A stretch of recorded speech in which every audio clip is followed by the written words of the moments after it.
Assalamualaikum warahmatullahi wabarakatuh. Hari ini saya akan mengikuti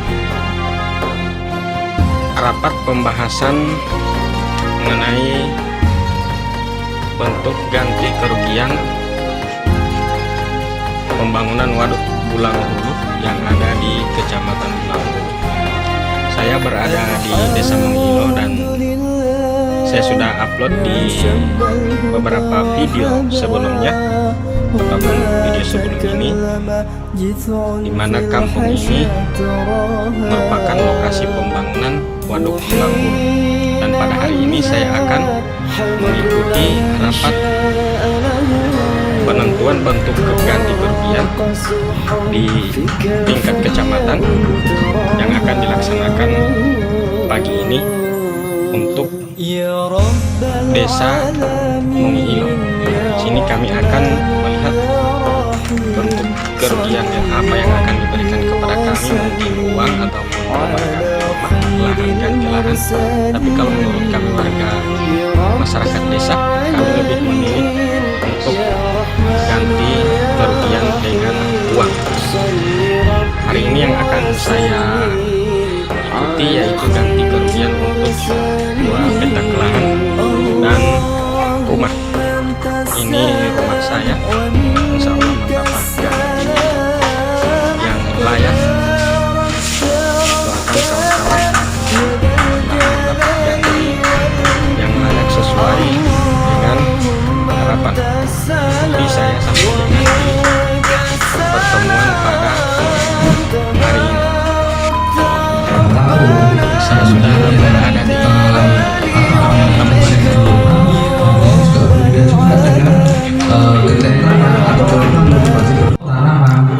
Untuk tanaman, kami menggunakan SK harga tanaman yang dikeluarkan oleh Dinas Pertanian di Kabupaten Budi Bolangu. Di situ sudah jelas dijelaskan harga kelapa untuk yang tanaman menghasilkan berapa, yang belum menghasilkan berapa, aren pun juga begitu, dan tanaman-tanaman lainnya. Nah, dari ketiga komponen tadi, tanah tidak ada potongan sama sekali atau pajaknya 0%. Jadi nanti berapapun nilai yang akan disampaikan kepada Bapak Ibu sudah sepakat, besaran itulah yang akan ditransfer ke rekening milik Bapak Ibu. 100% tidak boleh ada potongan begitu. Tetapi dengan biaya transaksi ini pemerintah memberikan juga yang namanya kompensasi untuk BPHTB dan biaya PPAT. Fungsinya apa? Fungsinya ketika nanti insya Allah Bapak Ibu sudah menerima uang penggantian, Bapak Ibu akan membeli tanah pengganti. Nah, ketika Bapak Ibu membeli tanah pengganti itu pasti kena yang namanya BPHTB, kena PPAT. Nah, itu sudah diperhitungkan oleh pemerintah. Jadi perlu kita jelaskan berkali-kali, BPHTB yang kita diberikan oleh pemerintah ini berbeda mungkin yang BPHTB disampaikan oleh Pemda. Karena BPHTB yang Pemda sampaikan itu adalah BPHTB yang terhutang. Terhutang maksudnya terhutang akibat timbulnya sertifikat. Nah, itu sudah berbeda konteks, itu nanti seharusnya di forum tersendiri. Nah, kemudian untuk faktor non fisik yang selanjutnya ada yang namanya biaya pindah. Biaya pindah ini untuk bangunan rumah tinggal dan bangunan tempat usaha yang ditinggali.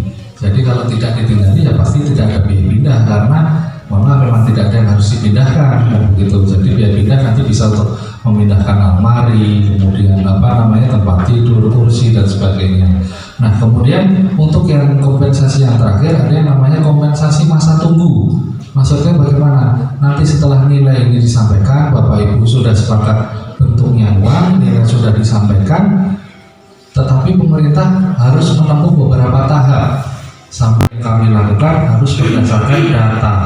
Jadi kalau nilainya sekian berarti memang datanya sekian.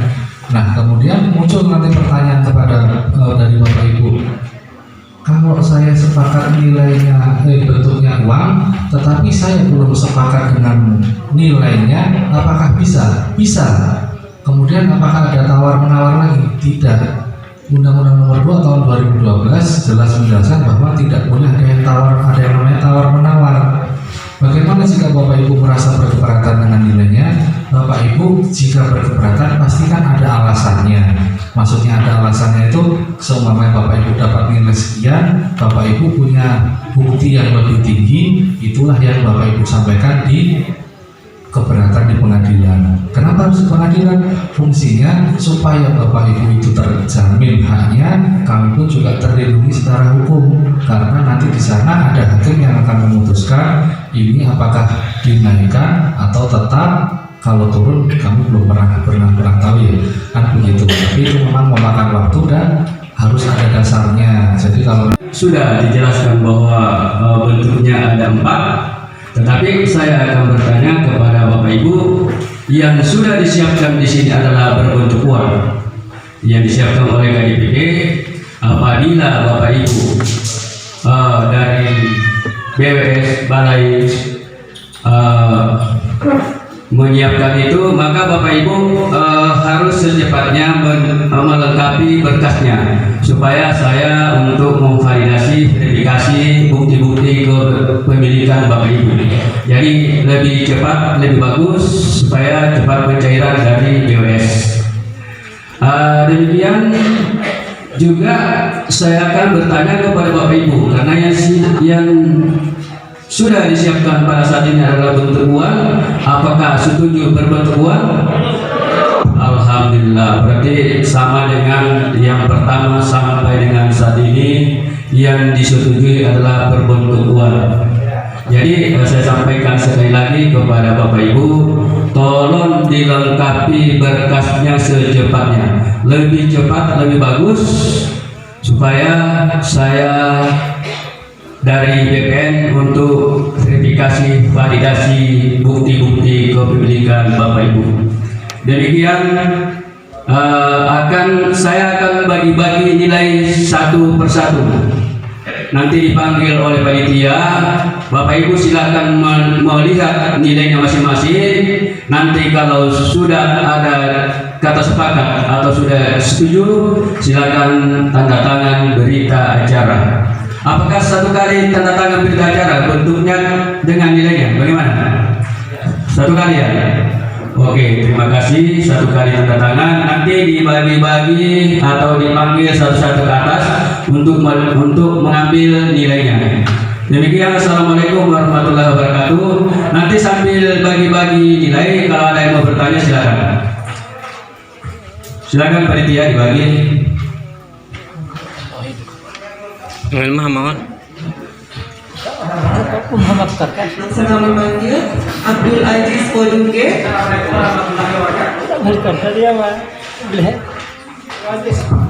Assalamualaikum warahmatullahi wabarakatuh. Nama saya Ismail Lusi, PD Dusun 1. Ini mohon maaf Pak, yang saya tanyakan masalah pembayaran. Apakah bangunan yang ada di IMB tidak sama dengan bangunan yang tidak ada di IMB Pak? Terima kasih.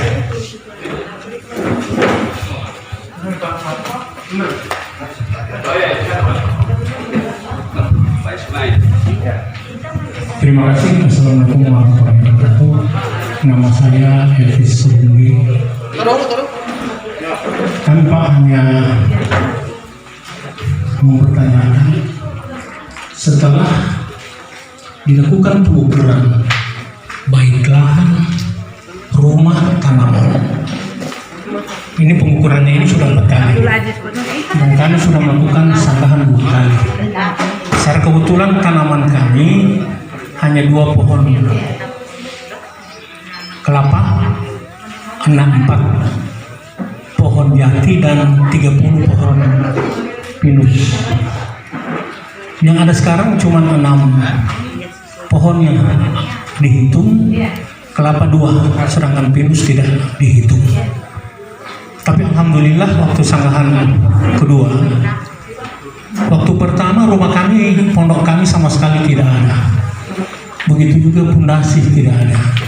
Kami lakukan sanggahan.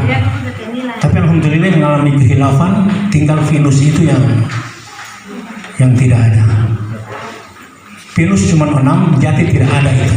Termasuk pinus yang lain 24 pohon itu tidak ada. Padahal cuma di belakang kantor pertanian. Ini kan aneh. Begitu juga yang lain-lain juga itu alhamdulillah itu sudah ada tanah. Sekarang menjadi pertanyaan kami. Abdul Wahab Poduge. Masalah harga. Apakah seperti dijelaskan tadi oleh tim Afrizal, harga yang tanah berpotensi dengan tanah yang tidak berpotensi apakah sama atau tidak? Yang pertama, tadi dijelaskan bahwa itu tidak sama.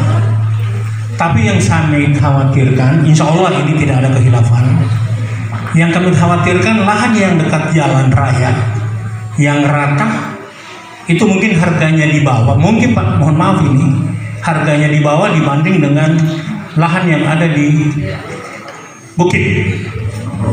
Oleh itu kami mohon, tapi pada prinsipnya kami mendukung sepenuhnya program pemerintah ini.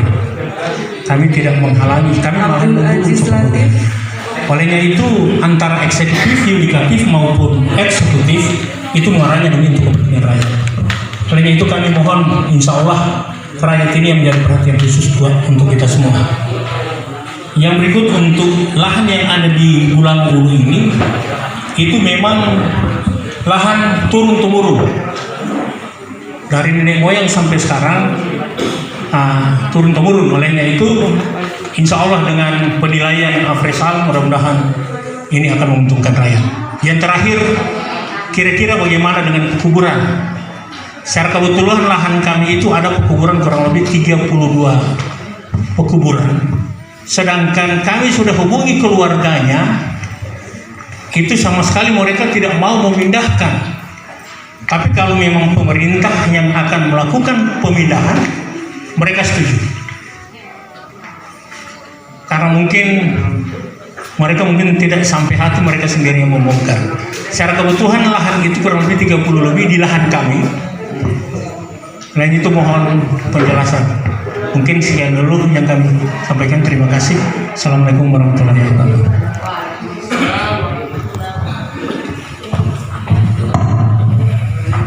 Masih ada? Abdul Qadir Lahmutu. Jadi pertanyaannya Bapak Ismail, Pak, tentang pembayaran bangunan harus dijelaskan. Baru Pak Dungge ada kekurangan tanaman pohon dengan pondasi. Yang terakhir lahan turun temurun, kemudian paling terakhir kuburan. Tolong dijelaskan. Ya, terima kasih Pak. Jadi begini, untuk jawaban Bapak yang pertama tentang harga bangunan Pak. Jadi harga bangunan itu kalau kami kan Undang-Undang Nomor 2 itu kalau Pak Hamid berkali-kali jelaskan itu kan ada yang namanya lex spesialis Pak. Jadi kita nanti berasumsi ketika Bapak itu membangun bangunan yang baru, itulah yang kita gunakan harganya.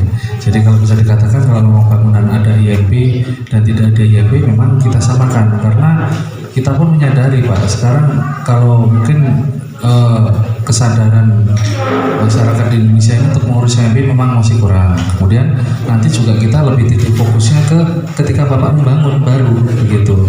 Jadi insya Allah dengan Bapak membangun baru itu dengan nilai penggantian yang diberikan insya Allah sudah bisa Pak, karena harganya pun update di tahun ini begitu. Nah kemudian untuk pertanyaan selanjutnya bagus sekali Bapak untuk untuk tanaman dan bangunan yang perlu tercantum.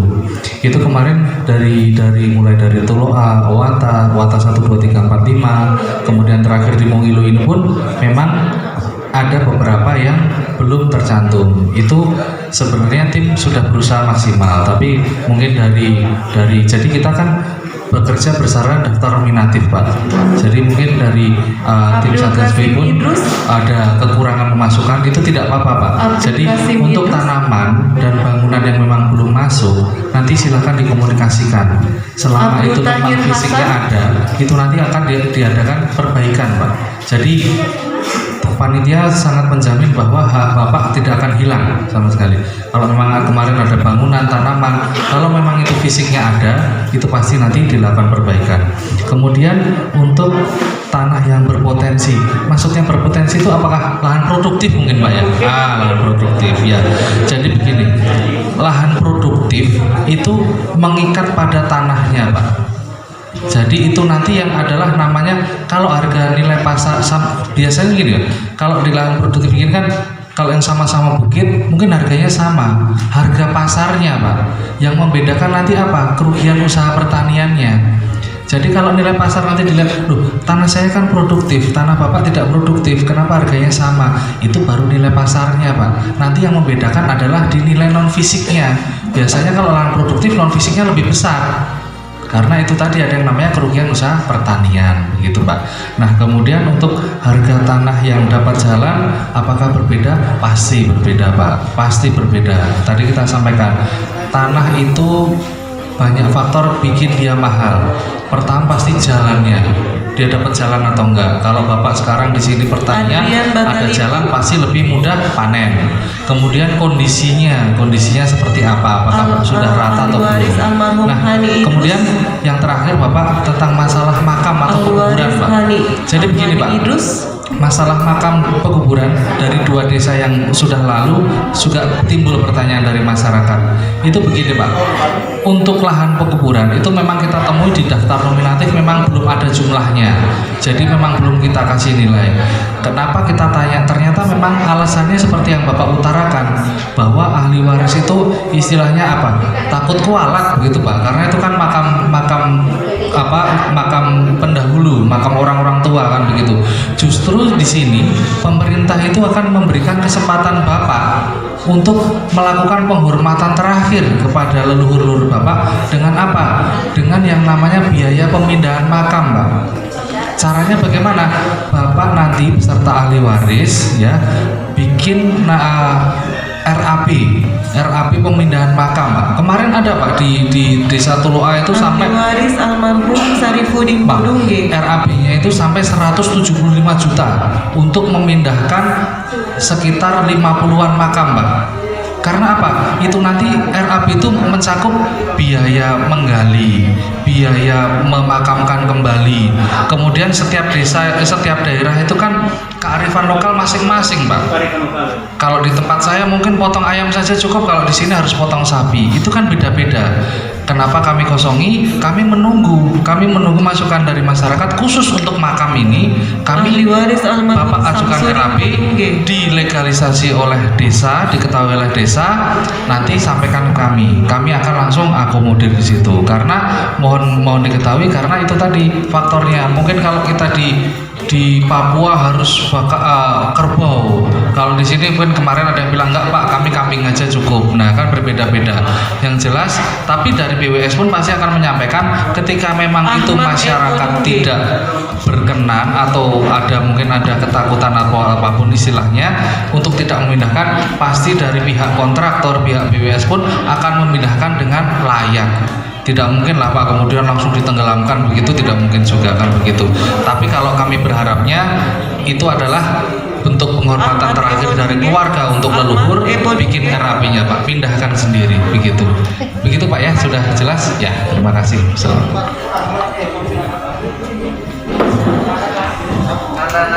Abu Bakar Adam.